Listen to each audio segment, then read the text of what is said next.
Welcome to the JAMODI podcast. We are all surrounded by amazing coaches and leaders. So let's get an inside look at not just what they do, but how they do what they do. After all, becoming the best versions of ourselves is JAMODI, just a matter of doing it. Coaches, we are all searching for ways to better evaluate players in order to give meaningful feedback.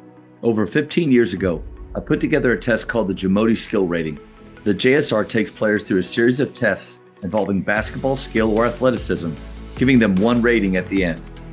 Their JSR rating will give you clarity on what needs to be discussed with players and parents on areas they need to focus on improving. I test our players at least 4 times each year. They're able to compete against each other, past players' scores, and most importantly, their past performances. If you'd like to start testing your athletes, email me at jamodipodcast@gmail.com for more information. Especially now, like knowing a little bit more about you, your playing background, the competitive nature, the faith that you have. What are some of those daily habits that do set you up for success? Keep your mind clear in, I would imagine, just not the difficulty of college basketball today. There's always challenges, but just the how fast paced it is. How do you stay sane? What are your daily habits? Well, first thing is, I'll always get up and, kind of one of my habits, I'm more of and I try to be an early riser. But I'm always going to some level of reading, whether it's motivational, devotional, the news, mix in reading with, now we have the availability of so many different podcasts delivered right to us, or, the morning news nuggets or whatnot. But I'll always start with some element of reading and learning in the morning, followed by activity. I'm kind of the belief, once an athlete, always an athlete. About 10 years ago, because of an injury, I had to stop playing basketball.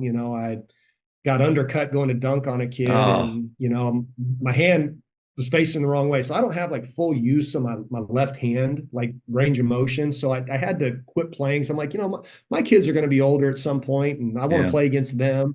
And so I had to find something new. So I picked up riding bikes. I went on a Wheel of Fortune, won some money, and bought bikes. And Coach, are you serious? I'm dead serious. You went on Wheel. And so I bought bikes. And so, when our team bus rolls up to somewhere, wherever the location is, about 99% of the time, everybody's getting bags. I'm pulling a bike out from under the bus because I'm going to be out and about, whether it's a road bike, mountain bike, dirt roads, you don't know, name it. I mean, because the players will sleep in and I have the mornings. Yeah. And just being outside, that's what I'll clear my head, so I get my fitness in, but also time to think, just be outside in nature, wherever we're at. That's a really big thing for me. My assistant jokes a lot of times, when that he can tell whether or not I went for a bike ride that morning based on how I'm acting. Yeah. Right. Yeah. Okay. It just puts me in the right frame of mind. To be active, to be outside. And then once I finish that, I kind of map out all my tasks for the day. I'm still writing a planner guy. I write out all the task lists and then just go attack the day. That's kind of the plan. Those are the habits. Wow. I'm always interested to hear guys that played, and I really enjoyed. I still miss playing. I don't know if you feel that way. Like I miss just being competitive in that way. But unlike you, I haven't been able to find something else to kind of fill that. Like a buddy of mine is really big into pickleball, and I thought, okay, like to me, it's the fear of blowing out my Achilles. Like that is the thing. Like every time, like when I was playing 3-on-3, I would think, is today the day that I do it as I'm getting older? But I realized that I don't feel physically good when I play. Yeah, so I have stopped, but I need to find something. So it's interesting to hear that's something that you have found keeps you active, that you enjoy. The Wheel of Fortune thing, incredible. That's awesome. Yeah. Well, and if you really dig deep, you might be able to find the Family Feud we were on, and that was even worse. Coach, how do how are you doing this? Like, how are you getting on these shows? Well, I spent 20 years in Southern California, and so proximity certainly helped. Uh, Yeah, yeah. You if you were to see my family and we all get together, you realize it makes for good television.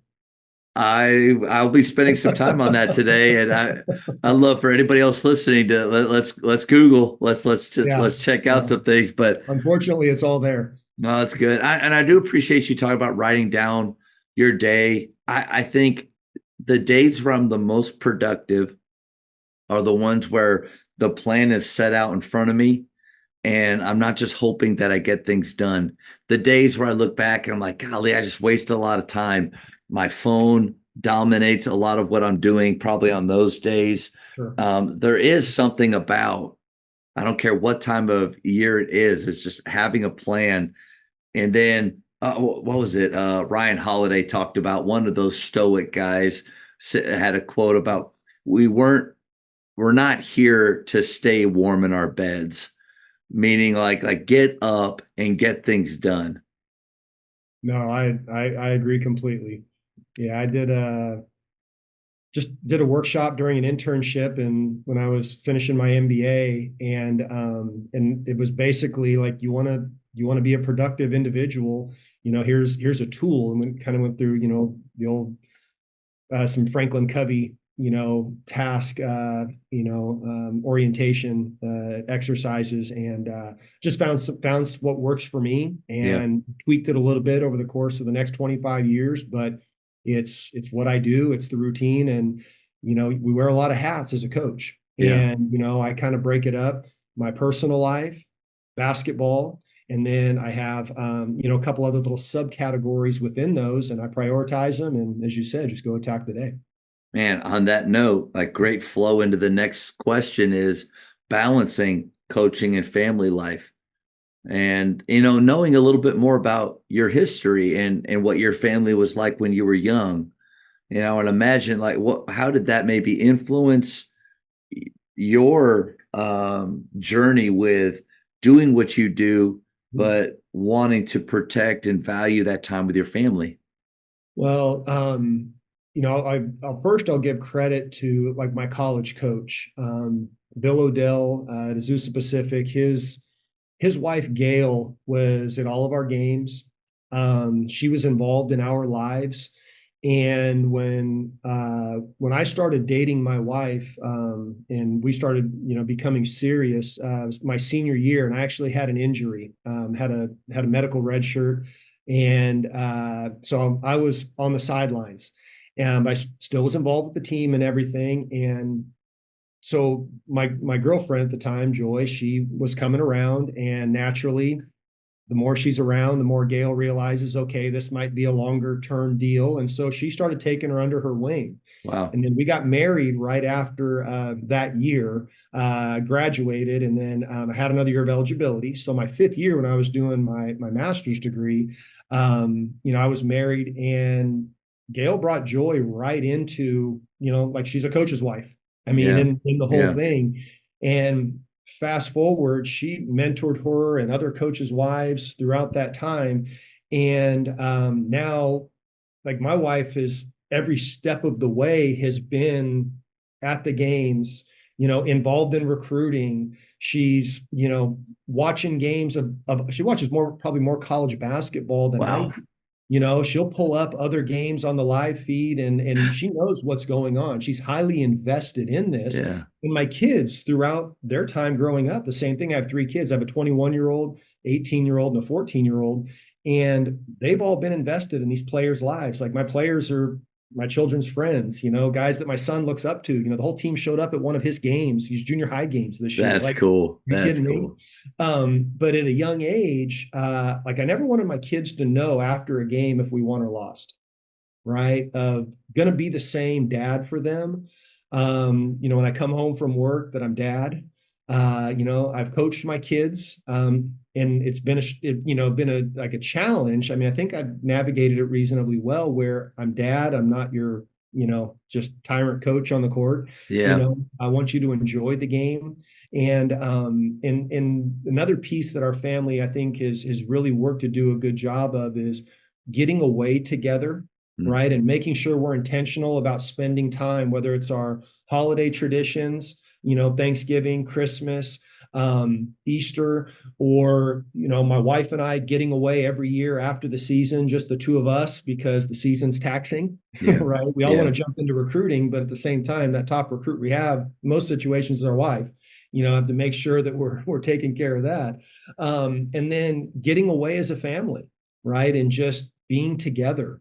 And so that balance is something that's really important to me, and having a close knit and connected family who understands this job, and what it entails, because it's a it's a really taxing profession, especially on families. And at an early age, my wife and I made the commitment that we're going to be in this together. Family's going to be involved, and in hindsight, now we're, gosh, about to celebrate our 24th year, or Nice. anniversary here.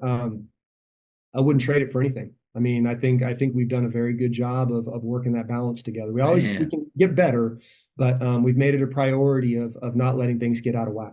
Man, I really hope that younger coaches, when they hear that, they really take that time, take that story to heart, or in my position, my wife and I, it's our second go around each, but we're at 11 years, and you're right, like you had some great steps early on. I think that sets you up for success. Part of that I kind of thought was you know who you choose as a spouse is really important, and especially if you already know that coaching is your calling, that's the direction, the time that it does demand to do it well, that your spouse understanding that, never wanting them to feel second to it, but understanding the time. And it's like what Mike Neighbors said. He's like, balance, like don't try to balance, like he did this. He's like, man, Yes. Yes. bring it together as much as you can.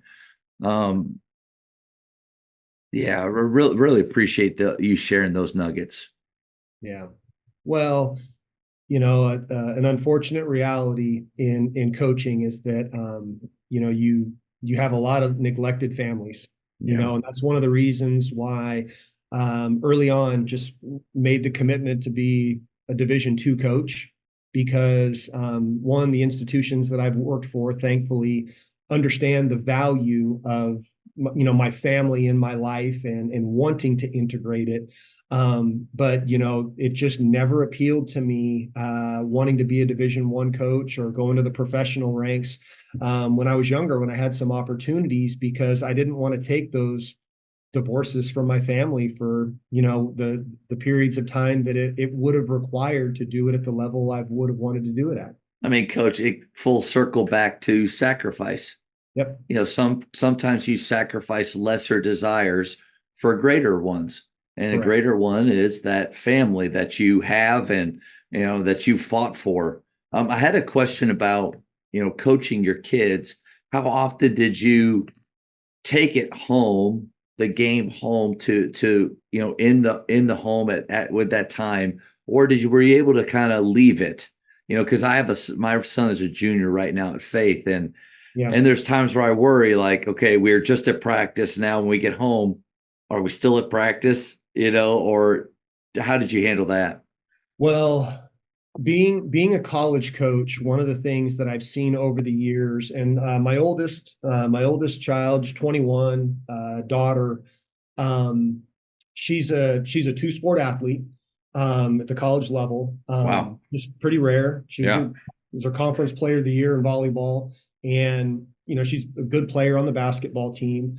But she was always very motivated and driven early on, and I could be very matter of fact with her. I didn't have to yell, but I could say something very critically or harshly, and she could take it and process it. And you learn that about your child, what they can and what they can't. But Yeah. what I found through that time and through that journey with her initially, because she, obviously the first child you kind of go through and experience it, was the most important job that I have coaching them before they get to college is making sure that they fall in love with the sport. Because when they get to college, it is going to become so incredibly hard. Okay. It just is. I mean, it's just so much harder at college. People think they know, they have no idea until they experience it. And if they don't have that love going, just all those years of loving being in the gym and the sacrifice, the hurt, everything that goes into being a successful college athlete, they're going to wash out and they're not going to be successful. And so early on, I just wouldn't get away from, I love watching you play. Hey, do you want to talk about, ways of improving, things that need to be addressed? And sometimes the answer was no, or we had to wait, and that's fine. But once we got in the car, I was not going to, outside of giving maximum effort and being respectful as a good person, I was never going to get on my car or let the game or get on my children once we got to the car and it was over and we moved on. Because, the game's been so good to me, you see and hear the horror stories all the time where it's just not the case for others. And I couldn't let that seep into my own children and in the game for them. Man, no, good nuggets there. And I do think I've tried my best with Landon, my stepson, he's the junior here. Mm-hmm. To get it to, I love watching you play. Those 5 words I think are really impactful. To get in the car and not just immediately unload everything that I saw, what I thought, but in to his defense, he rarely asks for it, so I try not to just give it. But there are those times where, and I think I think most parents struggle at those times where you just want to help so bad. You feel like everything and it's coaching too. It's the after game talk that goes for 15 minutes when it only needed to be 30 seconds. Like we think everything that we're about to tell them is so important. It will change their game and their life forever. Yeah. But they just need us to be there, present, know that there's a difference between the player and then also like how we feel about them. But I'm not perfect in that. To that point, again, beginning with the end in mind, it was obvious, my oldest child was going to be a college athlete. So I would ask her, what you want, and she would want the feedback because she wanted to be a college athlete. Yeah. My middle child, she wanted me to coach her because I coached her older sister. So I did. And she was terrible, absolutely terrible. She's computer science and theater. Sports is not her thing, but she wanted dad to coach her. So I coached her, in a time in youth basketball. And again, what's the end goal? The goal was just to be coached by dad. So you know what? We had a blast, and there was never an ounce of, she didn't care about improving in basketball. She just wanted to be on a team and be coached by dad and have a blast. Know the end goal. Know the end goal. The end goal was quality time as a family doing this endeavor. That's it. There was nothing beyond it. Right. And so, you want your kids to be the best at what they can be. But again, what was the goal of that experience? It was investing in all the kids. She was my own kid and she didn't play as much as the other kids. Yeah, everybody was fine. Right. But again, what were we trying to get out of the experience? And it takes a lot as a parent, to kind of navigate those waters because it's different for every child, every situation. And I'll tell you what, you never regret those times of working through the process and investing in your children. Yeah. Thank you for checking out today's episode. Please take a moment to subscribe to this podcast, share it with your fellow coaches, and find us on social media for what's coming up next on the JAMODI podcast. It's just a matter of doing it.